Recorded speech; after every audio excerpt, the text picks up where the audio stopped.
માટે અલગ ધર્મો કોડની માંગ આ મંચ પરથી પણ કરીએ છે અને આવનારા દિવસોમાં તમામ અહીંયા ઉપસ્થિત આગેવાનોને વિનંતી કરું છું, તમારી આગેવાનીમાં ગુજરાતના વિધાનસભાના બજેટ સત્રમાં મોટા કાર્યક્રમનો ગાંધીનગર આહવાન કરો।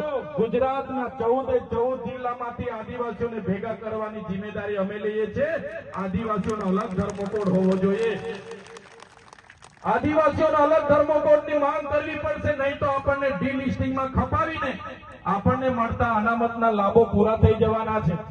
ભિલોડામાં ચૈતર વસાવા ભાષણ આપી રહ્યા હતા, સામે અનેક આદિવાસીઓ બેઠા હતા અને તાત્યા મામા ભેલજી જે આદિવાસી લડાયક છે એમની આજે જન્મ જયંતિ હતી। ભાષણ દરમિયાન આદિવાસીઓએ શું કર્યું છે, આદિવાસીઓએ કેટલી લડાઈઓ લડી છે, એ બધા વિષય પરથી એ અત્યારે આદિવાસીઓની શું સ્થિતિ છે એના ઉપર આવ્યા। જ્યારે ભાષણ આપી રહ્યા હતા ત્યારે આદિવાસી નેતાઓ પર પ્રહાર કરતા દેખાયા। સામાજિક કાર્યક્રમ હોય કે પછી રાજકીય કાર્યક્રમ હોય, નેતા જ્યારે સ્ટેજ પર આવે છે ત્યારે સમાજની વાત ઓછી અને રાજનીતિની વાત વધારે થતી હોય છે।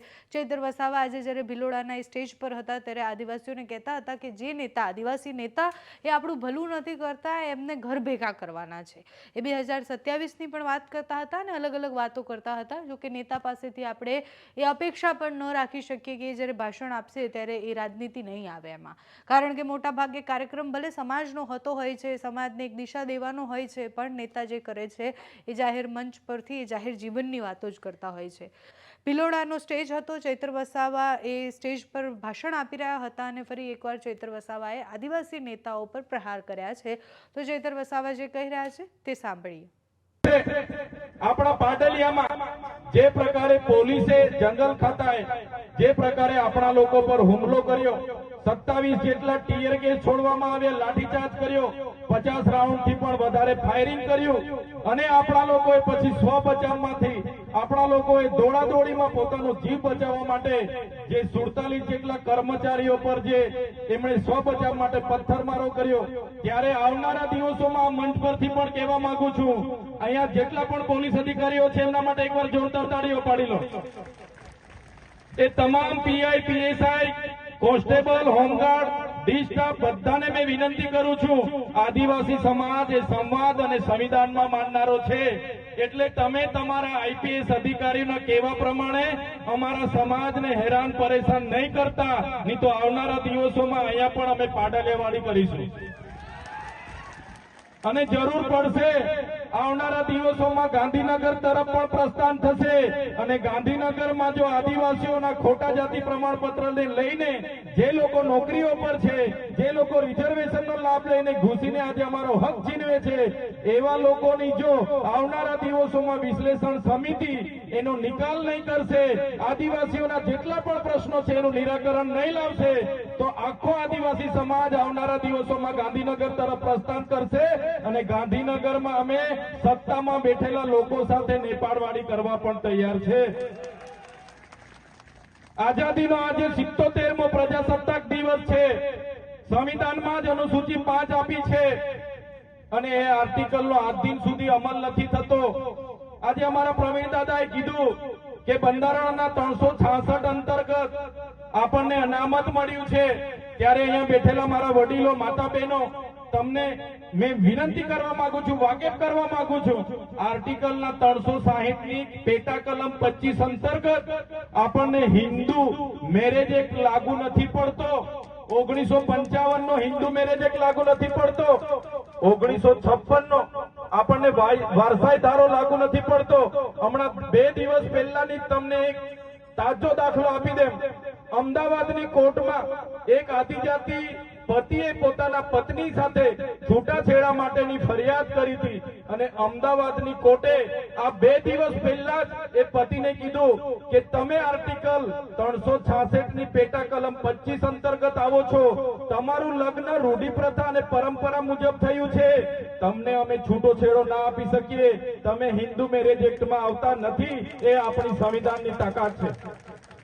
ત્યારે આપણે જાગવું પડશે। બંધારણનો 1956નો સુધારો વારસાઈ ધારો આપણને લાગુ પડતો નથી, આપણને 1956નો જે આપણો દત્તક પ્રથાનો ધારો છે, ભરણ પોષણનો ધારો છે, છૂટાછેડાનો ધારો છે, એ પણ બંધારણના આર્ટિકલ 366ના 25 પેટા કલમ મુજબ આપણને લાગુ પડતો નથી. એ બધું આપણે જાણવું પડશે અને આપણા સમાજને જાગૃત કરવા પડશે. સાથીઓ, 2027માં જાતિગત જનગણના આવવાની છે અને એમાં આપણી જે ધર્મની કલમ હશે એ આ લોકો લાવવા માંગતા નથી. ત્યારે આ મંચ પરથી તમને બધાને કહેવા માંગુ છું, આવનારા દિવસોમાં જે પ્રકારે ઝારખંડની સરકારે, હેમંત સોરેનજીની સરકારે ઝારખંડ રાજ્યમાં સરના ધર્મો કોડ લાગુ પાડ્યો છે, એ જ પ્રકારે ગુજરાતમાં પણ આદિવાસી ધર્મો કોડ લાગુ થાય, આપણી કોલમ આવે, એના માટે આપણે લડવું પડશે. આદિવાસીઓ માટે અલગ ધર્મો કોડની માંગ આ મંચ પરથી પણ કરીએ છીએ અને આવનારા દિવસોમાં તમામ અહીંયા ઉપસ્થિત આગેવાનોને વિનંતી કરું છું, તમારી આગેવાનીમાં ગુજરાતના વિધાનસભાના બજેટ સત્રમાં મોટા કાર્યક્રમનો ગાંધીનગર આહવાન કરો. ગુજરાતના 14 જિલ્લામાંથી આદિવાસીઓને ભેગા કરવાની જિમ્મેદારી અમે લઈએ છીએ. આદિવાસીઓનો અલગ ધર્મ કોડ હોવો જોઈએ. આદિવાસીઓનો અલગ ધર્મ કોડની માંગ કરવી પડશે, નહીં તો આપણને ડીલિસ્ટિંગમાં ખપાવીને આપણને મળતા અનામતના લાભો પૂરા થઈ જવાના છે. આજે તમે જોઈ લો, જે લોકો ગૌણ સેવા પસંદગી મંડળની આજે 40% કટઅપનો રેશિયો લાવ્યા છે. આ લોકો જીએડી ના 18/5/2023 નો પરિપત્ર તમે વાંચજો. આદિવાસી ઉમેદવારોને 15% મળેલી અનામતની જગ્યાએ આ લોકોએ 335 નો ઉલ્લંઘન કરીને, આર્ટિકલ 335 નો ઉલ્લંઘન કરીને આદિવાસી વિદ્યાર્થી હોય કે એસી વિદ્યાર્થી હોય એ ઉમેદવારે ફરજિયાત 40% લઘુત્તમ માર્ક લાવશે તો જ પસંદગી પામશે એવી પરિપત્ર બહાર પાડ્યો છે. આ મંચ પરથી તમને કહેવા માંગુ છું, આવનારા દિવસોમાં 18/5/2023 નો પરિપત્ર રદ કરાવવા માટે અને આપણા વર્ગતળના ઉમેદવારોને ન્યાય અપાવવા માટે પણ ગાંધીનગર ખાતે આપણે આંદોલન કરવું પડે તો આપણે બધાએ ઉપસ્થિત થવાની જરૂર છે અને સરકારના જીએડીને આ પરિપત્ર રદ કરાવવો પડશે. સાથીઓ, આજે આદિવાસી અસ્મિતાની વાતો થાય છે, સંસ્કૃતિની વાતો થાય છે, ત્યારે હું તમને વિનંતી કરવા આવ્યો છું, તમારો સ્વમાન જગાડવા આવ્યો છું. આજે આદિવાસીની વાત ચિંતન શિબિર છે. આજે જે પણ લોકો પોતાનો સમય આપીને અહીંયા આવ્યા છો એમને હું નમન કરું છું, વંદન કરું છું. પણ આપણી બધાની જવાબદારી છે, અહીંયા માત્ર ભાષણબાજી કરીને નીકળી નથી જવાનું. આપણે આ મંચ પરથી સંકલ્પ લેવાના છે કે આજે આપણા સમાજ ખોટા જાતિના પ્રમાણપત્રનો સામનો કરી રહ્યો છે. આ 40% કટઅપનો સામનો કરી રહ્યો છે. આજે જે શિક્ષણ મળે છે એ શિક્ષણ પણ આપણા બાળકોને યોગ્ય મળતું નથી અને બાળકો થોડા ઘણા ભણી ગ્રેજ્યુએશન થાય એને રોજગારી નથી મળતી, નોકરી નથી મળતી. એ તમામ પ્રકારની સમસ્યાઓ જે આ વ્યવસ્થાએ પેદા કરી છે, ત્યારે આ સરકાર સામે પણ આપણે ઉતરવું પડશે. આઝાદીના 78 વર્ષ થઈ ગયા. આજે ગણતંત્ર દિવસ છે.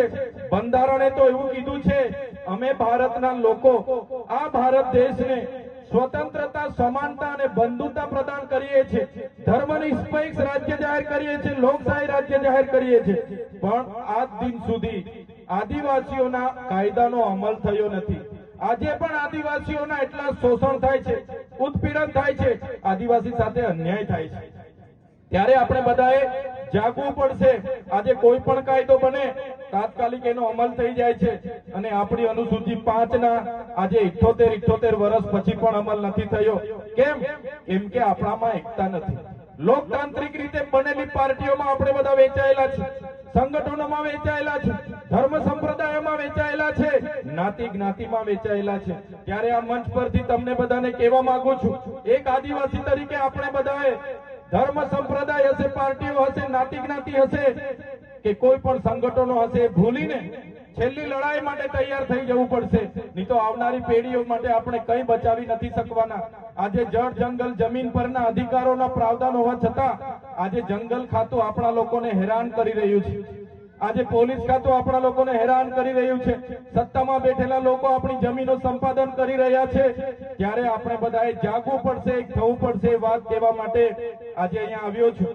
આદિવાસી એ આદિ અનાદિ કાળથી પોતે સ્વતંત્ર જીવન જીવવાનો ટેવાયેલો છે.